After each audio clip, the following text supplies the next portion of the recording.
Hello everyone, welcome back to my channel Smart English Learning Center. You learn English easy with me. I hope you are all well by the grace of God and practice English every single day. তো আজকে বুঝতেই পারছো যে আজকে তোমাদের জন্য যে ক্লাসটা রেখেছি ক্লাস 6 এর যারা এবছর ক্লাস 6 2026 তাদের ফার্স্ট সামেটিভ ইংলিশ পরীক্ষার জন্য তোমাদের কত নাম্বার পরীক্ষায় পড়বে, কোন চ্যাপ্টারগুলো করব, কোন গ্রামারগুলো করব, কোন রাইটিংগুলো করব, একটু ভালো করে এই বিষয়গুলোকে বুঝে নিতে হবে। প্রথম কথা তোমাদের বলে রাখি যে ভিডিওটা যদি আমার চ্যানেল নতুন হও চ্যানেলটিকে সাবস্ক্রাইব করে পাশে থাকা বেল আইকন করতে একদম ভুলবে না। ভালো লাগলে লাইক কমেন্ট করে বন্ধুদের সঙ্গে শেয়ার করে দিও যাতে তারাও সরাসরি এই ভিডিওগুলো দেখতে পারে। দেখো প্রথমে কি ক্লাস 6 ফার্স্ট সামেটিভ ইভ্যালুয়েশন তোমাদের প্রথম ব্যাপার হচ্ছে 30 না মার্কসের, তোমাদের তাহলে 30 নম্বরে পরীক্ষা হবে ফার্স্ট সামেটিভ যেটা 30। এবারে এই 30-এর মধ্যে তোমাদের টেক্সট থেকে আনসিন থেকে অর্থাৎ সিন আনসিন গ্রামার রাইটিং এভাবে ভাগ আছে।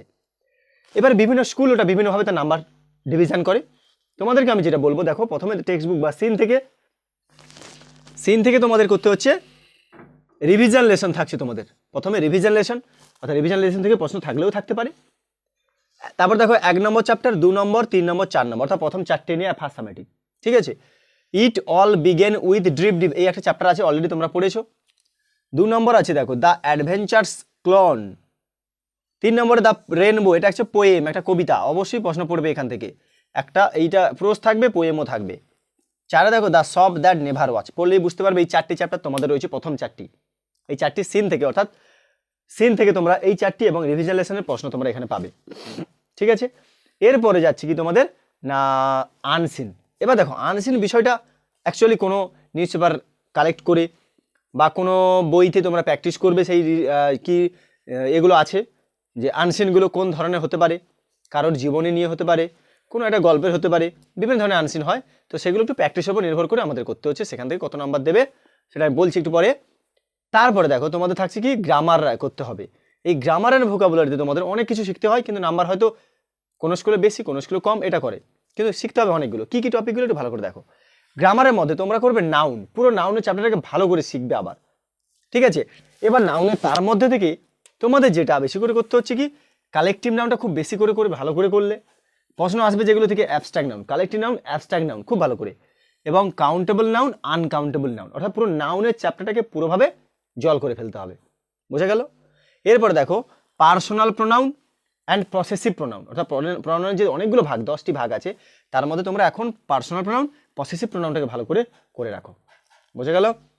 এরপর দেখো কারেক্ট ভার্ব ফর্ম, অর্থাৎ তোমাদের সঠিক ভার্ব বসাতে হবে, হ্যাভ হবে, হ্যাজ হবে, am is are was were বা মোডাল ভার্ব, কিংবা ব্র্যাকেটে দেওয়া থাকবে তোমাদের কোন ভার্ব হবে সেটা চুজ করতে হবে, সঠিক ভার্ব ফর্মটা বসাতে হবে তোমাকে।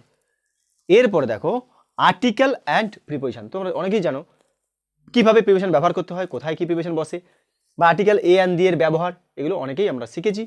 সেই আর্টিকেল প্রিপোজিশনগুলো প্রত্যেকটার জন্য থাকছে প্রত্যেক ক্লাসে।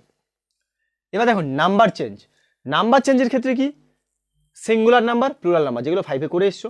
জেন্ডার চেঞ্জের ক্ষেত্রে তারপরে আছে ম্যাসকিউলাইন, ফেমিনাইন, নিউটার, কমন, অর্থাৎ ম্যাসকিউলাইন ফেমিনাইনটা বেশি চেঞ্জ করতে বলবে। এটা তোমরা হয়তো নাও পেতে পারো, মানে এটা ক্লাস 6-এর জন্য থাকতেও পারে আবার নাও থাকতে পারে, এরকমটা বিষয়, ঠিক আছে। কিন্তু এইগুলো থেকে অবশ্যই প্রশ্ন পড়বে, ওইগুলো থেকে যেগুলো বলা হলো। এছাড়া আর কোনগুলো থেকে দেখো মেক সেন্টেন্স, অবশ্যই প্রশ্ন পড়বে। মেক সেন্টেন্স তোমাকে করতে হবে, অর্থাৎ একটা সেন্টেন্স গঠনের কতটা ক্ষমতা আছে তোমার, সেরকম সেন্টেন্স তোমাকে গঠন করতে হবে, ঠিক আছে। এরপর দেখো অক্সিলারি ভার্ব বলতে কি সব am is are, ওয়াজার, have, has, can, could সমস্ত মোডাল ভার্বটা নিয়ে অক্সিলারি ভার্ব, অর্থাৎ এই যে কারেক্ট ভার্ব ফর্ম বলেছি তার মধ্যেই অক্সিলারি ভার্বটাও পড়ে যাচ্ছে, এটাও করে ভালো করে প্র্যাকটিস। এরপর দেখো সিনোনিম অ্যান্ড অ্যান্টোনিমস, অর্থাৎ সমার্থক শব্দ অ্যান্ড অ্যান্টোনিম মানে অপোজিট ওয়ার্ড, বিপরীত শব্দ, এই চ্যাপ্টারটাও মানে এই ভোকাবুলারিগুলোকে খুব ভালো করে করতে হবে, অ্যান্টোনিম সিনোনিম খুব ভালো করে।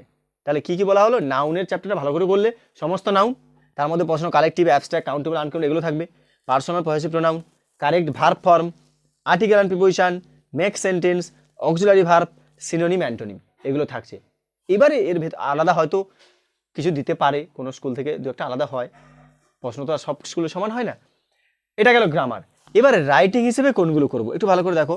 রাইটিং কি করব না, রাইটিংয়ের ক্ষেত্রে তোমাদেরকে বলবো যে টেক্সচুয়াল যে রাইটিংগুলো আগে দিয়েছে সেগুলোকে আগে ভালো করে করতে হবে, মানে কভার করে নিতে হবে। যেমন ধরো তোমাদের আমি বলি ফার্স্ট যে চ্যাপ্টারটা তোমাদের রয়েছে, ঠিক আছে, তো সেই ফার্স্ট চ্যাপ্টার থেকে বলছি যে রাইটিং দেওয়া আছে, দেখো কি দেওয়া আছে, imagine you are caught in a storm while returning home one night, write a short paragraph in about 60 words describing your experience. তাহলে এ স্টর্মি নাইট এটা ধরতে পারি একটা প্যারাগ্রাফ হিসেবে। তাহলে প্রথম রাইটিং স্কিল হিসেবে তোমরা ক্লাস 6-এর ফার্স্ট জন্য তোমরা প্যারাগ্রাফ রাইটিং ভালো করে করলে, প্রত্যেকেই প্যারাগ্রাফটাই করো, ঠিক আছে। এবারে এই প্যারাগ্রাফের মধ্যে তোমরা করলে স্টর্মি নাইট, ঠিক আছে, একটা স্টর্মি নাইটের অভিজ্ঞতা, আমি সংক্ষেপে লিখলাম এ স্টর্মি নাইট, ধরো একটা ঝড়ো রাতের একটা অভিজ্ঞতা, এটা সম্পর্কে একটা প্যারাগ্রাফ তোমরা করতে পারো, ঠিক আছে। আরগুলো দেখো কোনগুলো আছে, তারপরে ধরো আছে এ বোট জার্নি, খুবই ইম্পর্টেন্ট, এ বোট জার্নি খুব ভালো করে করবে এটা, এ বোট জার্নি হলো এ বোট জার্নি, একটা নৌকায় ভ্রমণ, এই জার্নি বোট জার্নিটা খুব ভালো করে করে নিলে। তারপরে দেখো রেইনবো সম্পর্কে পড়তে পারে তোমাদের, যে রেইনবো,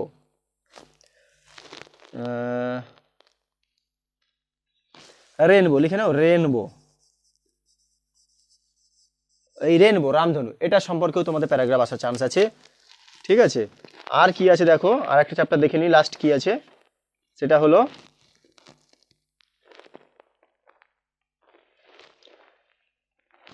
ইয়োর উইসেস, তোমার ইচ্ছা, দেখো এখানে লিখছি দেখা যাচ্ছে ইয়োর উইসেস, WISHES, তোমাদের ইচ্ছা জীবনের, হয়তো 3টে 4টে 5টা এরকম করে তোমার জীবনের ইচ্ছা কয়েকটি আলোচনা করো, এটাও হতে পারে। এইরকম ধরনের রাইটিংগুলোকে ভালো করে একটু করে রাখতে হবে, বা এখান থেকে তোমরা আরও করতে পারো, stormy night, boat journey, rainbow, your wishes বাদ দিয়ে যদি নন টেক্সচুয়াল থেকে আমরা ধরি, দেখো এর মধ্যে তোমরা কি করবে, ফ্লাওয়ার গার্ডেনের ভিজিট, একটা ফ্লাওয়ার গার্ডেন এই সম্পর্কে, ঠিক আছে। এই যে বোট জার্নি যেরকম ফ্লাওয়ার গার্ডেনে তুমি গেছো, সেই ফ্লাওয়ার গার্ডেন সম্পর্কে একটা বর্ণনা করতে হবে, ফ্লাওয়ার গার্ডেন। ইয়োর হবি বা এম ইন লাইফ, এগুলো এখন করলে পরবর্তীকালে আরও সুবিধা হবে, বা হবি, ঠিক আছে, এইগুলো করবে, হবি, এম ইন লাইফ, ফ্লাওয়ার গার্ডেনের অভিজ্ঞতা, stormy night, boat journey, rainbow, your wishes, এইসব বিভিন্ন ধরনের। এছাড়া জীবন হিসেবে রবীন্দ্রনাথ ঠাকুর, নেতাজি সুভাষচন্দ্র, বিদ্যাসাগর, বিবেকানন্দ, এগুলো খুব ভালো করে করাবে। তাহলে জীবন হিসেবে কি, দেখো রবীন্দ্রনাথ ঠাকুর, বিদ্যাসাগর, দেখো বিদ্যাসাগর, নেতাজি, বিবেকানন্দ, এই চারটেকে ভালো করে কমন এগুলো করতে হয় সবাইকে, তোমরাও করবে ঠিক তাই, বুঝে গেল। এইভাবে এইগুলোকে কভার করতে হবে। এবার যদি আমরা নাম্বার ডিভিশনটা যদি ধরি, তাহলে দেখো হয়তো সিন থেকে 10, আনসিন থেকে হয়তো 5, 10 5 15, গ্রামার থেকে 10 25, আর রাইটিং স্কিল হয়তো 5 দিল, বা কোনো স্কুলে 7 দেবে, ওদিকে নাম্বার কমিয়ে দেবে, এইভাবে হবে, ওটা কোনো ফ্যাক্ট নয়। ভালো করে আগে চ্যাপ্টারগুলো কভার করো এবং এই রাইটিংগুলোকে একটু করার চেষ্টা করো যেগুলো বললাম, ঠিক আছে।